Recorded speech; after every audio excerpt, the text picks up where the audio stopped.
Hello, relish with রুকমাতে আমাদের তো baking series চলছেই জানো, যেটার নাম দিয়েছি বেকিং উইথ রুকমা। আজকে তোমাদের শেখাবো বেকড চিজ পোটাটো পপস। ভীষণ একটা ডিলিশিয়াস আর ইজি খাবার, লোকে এলে চট করে যাতে বানিয়ে নিতে পারো আর প্রশংসাও করতে পারো, সেই জন্য এই রান্নাটা রেখেছি তোমাদের জন্য।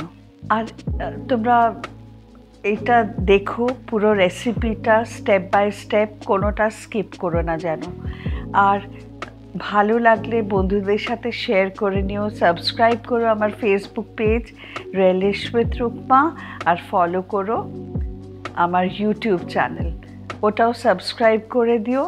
সাবস্ক্রিপশনে কোনো টাকা পয়সা লাগে না। আর বন্ধুদের সাথে শেয়ার করো, ওদেরকেও বলো সাবস্ক্রাইব করতে। সাবস্ক্রাইব না করলে চ্যানেল ক্যানট গ্রো। আর তোমরা জানিও কিন্তু কেমন লাগলো, সাকসেস পেলে কি না, আর কতটা হট ফেভারিট হলো with your friends and family. চলো বেকিংয়ে যাই। আমি দেখাতে চলেছি পোটাটো cheese puff, baked পোটাটো cheese puff. আচ্ছা, এখানে তার জন্য প্রথমেই এরকম একটা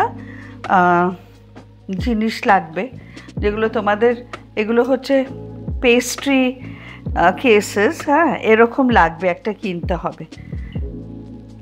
আর যদি না থাকে তাহলে র্যামেকিন যদি থাকে বাড়িতে, ওর মধ্যেও করতে পারো। যাই হোক, প্রথমে আমি এটাকে ভালো করে গ্রিস করব। আমি 4টে বানাবো। দেখো, অনেক বানিয়ে তো লাভ নেই, আমরা দুজনে একা একা কত খাবো, ছেলেও তো এখানে নেই, দূরে আছে, সেজন্য আমি জাস্ট 4টে বানাবো। আচ্ছা, গ্রিস করে দিলাম 4টে। এবার আমি আলু সেদ্ধ করে রেখেছি, আলু সেদ্ধগুলো বসিয়ে দিলাম 4টের মধ্যে। নেক্সট, একটা গ্লাসের পিছনটা নিয়ে আলুটাকে ক্রাশ করে দেব, মানে আলুটা ফাটিয়ে দেব।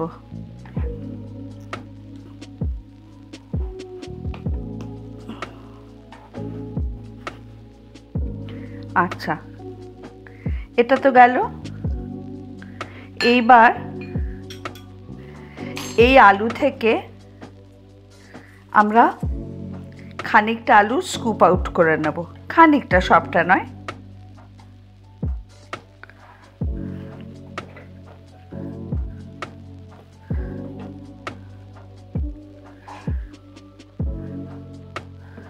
আচ্ছা, নিলাম পোটাটো। এবার এর সাথে আরও কিছু কিছু জিনিস আমাদের মেশাতে হবে। কি কি করছি দেখো। এটা তো হয়ে গেছে মোটামুটি। এবার আমি এই যে পোটাটোটা, এটাকে ম্যাশ করলাম। আচ্ছা, এই যে পোটাটো আছে, যেগুলো হাফ হাফ আছে, একটুখানি নুন আর সামান্য চিলি ফ্লেক্স দিয়ে দেব। যদি চিলি ফ্লেক্স না চাও, গোলমরিচও দিতে পারো।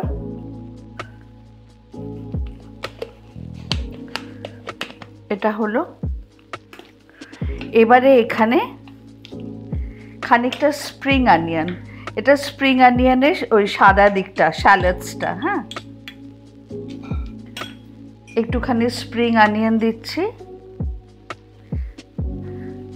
একটু পার্সলে। আর নামটাই তো বেকড চিজ পোটাটো পাফ, কাজে চিজটা তো খুবই জেনারেসলি দিতে লাগবে, বুঝতেই পারছ। চিজ দিয়ে দিলাম ভালো মতন। এবার আরও কিছু দেবার আছে।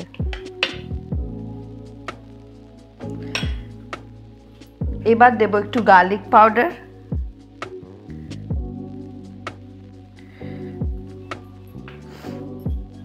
গার্লিক পাউডার এই এক বাটির মধ্যে আমি দেব অ্যাবাউট 1 টিস্পুন। যে কোনো হার্বস, রোজমেরি হোক, মিক্সড হার্বস হোক, ইটালিয়ান হোক, অল স্পাইস হোক, হ্যাঁ, একটু হার্বস দিয়ে দিলাম, যেটা তোমাদের পছন্দ সেটা দেবে। দিয়ে সব মিক্স করছি, আর ফাইনালি দিচ্ছি একটা ফেটে রাখা ডিম।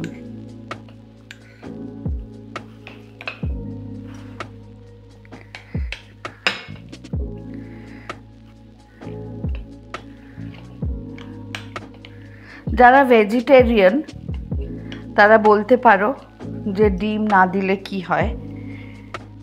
ডিম যদি না দাও তাহলে 2 চা চামচ ব্রেড ক্রাম্ব দিয়ে দিও, হ্যাঁ, মানে একটা বাইন্ডিং তো দরকার, সেই জন্য। এখানে 1 টিস্পুন মতন মেয়োনিজ আছে, সেটাও দিয়ে দিলাম, কেননা আমার আলু মাত্র 4টে, সেটাও তো দেখতে হবে, বেশি নয়। এবার এই মিক্সটা আমি আলুর উপরে দেব।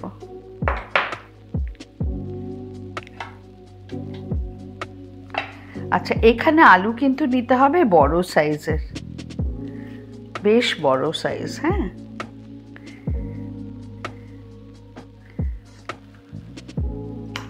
এরকম একটা জিনিস না কিনে নিতে পারো, জানো, অনেক সুবিধা হবে তোমাদের। দেখো, অনেক কিছু করতে পারবে। তাহলে baked potato cheese pops ready. এবার এটা বেকিংয়ে যাবে। সবটার মধ্যে ভালো করে দিয়ে দাও। এটা খেতে ভীষণ ডিলিশিয়াস আর খুব ইজি একটা সাইড ডিশ। লোকেলে দিতে পারো, স্টার্টার হিসাবে ডিনারে খেতে পারো এটা। আর শেপার্ডস পাই কিংবা চিকেন রোস্ট, এগুলো তো শীতকালেই খায়। এগুলো ঠিক সমান করে ভাগ করে দিলাম, ব্যাস। এবার চলো ওভেনে নিয়ে গিয়ে দেখাই কি করব। বাকি যেটা রয়েছে আর একটুখানি চিজ, সেটা একটু ওপর দিয়ে ছড়িয়ে দিলাম। চিজ কিন্তু অনেকটাই দেওয়া হয়েছে, কিন্তু যদি জিজ্ঞেস করো কি চিজ দেবে, যা ইচ্ছে, পার্মেসান দিতে পারো, মোজারেলা দিতে পারো, যা ইচ্ছে। নর্মাল আমুল চিজ কিউব দিতে পারো। চিজ দিলেই একটা ফ্লেভারটা এনহ্যান্সড হয়ে যাবে, ব্যাস, এটা রেডি। এবার আমি এটা বেক করতে দেব। এটার জন্য প্রিহিটের দরকার নেই, আমি 25 মিনিট দিয়ে দিলাম 180-তে। তোমরা দেখে নিও 25 মিনিট বা 20 মিনিট বা 30 মিনিট এরকম লাগতে পারে। ওপরটা বেশ লাল ক্রাঞ্চি হবে, বুঝবে হয়ে গেছে, কেননা আলু সেদ্ধ হয়েছিল। ওকে, বেক চিজ পটেটো পাফস রেডি হয়ে গেছে। আবার বললাম, যার যার ওভেনটা তার মতন করে সামলাবে। 25-এর জায়গায় 30ও রাখতে পারে, 35ও লাগতে পারে, আবার 20ও লাগতে পারে। আচ্ছা, দেখে নাও কি বিউটিফুল কালারটা হয়েছে। এবার এটাকে সার্ভ করতে হবে। আচ্ছা, কি করে তুলবে সেটা একটু বলে দিই। একটা স্পুন বা একটা ফর্ক দিয়ে আস্তে করে করে চারিদিক থেকে একটু চাপ দিয়ে নিতে হবে, ঠিক আছে? এবার আস্তে করে এরমভাবে তুলে নিতে হবে। সবগুলোই এরম করে করতে হবে, একটু সাবধানে, একটু ঠান্ডা হবে। আমার bake cheese potato pops ready. এটা তোমরা বানাবে, কিন্তু কত সহজে ভালো খেতে হয় না খেলে বুঝতে পারবে না। জানাবে কেমন হলো, আর সাবস্ক্রাইব করবে আমার YouTube channel relish with Rukma, আর follow my Facebook page. Happy eating.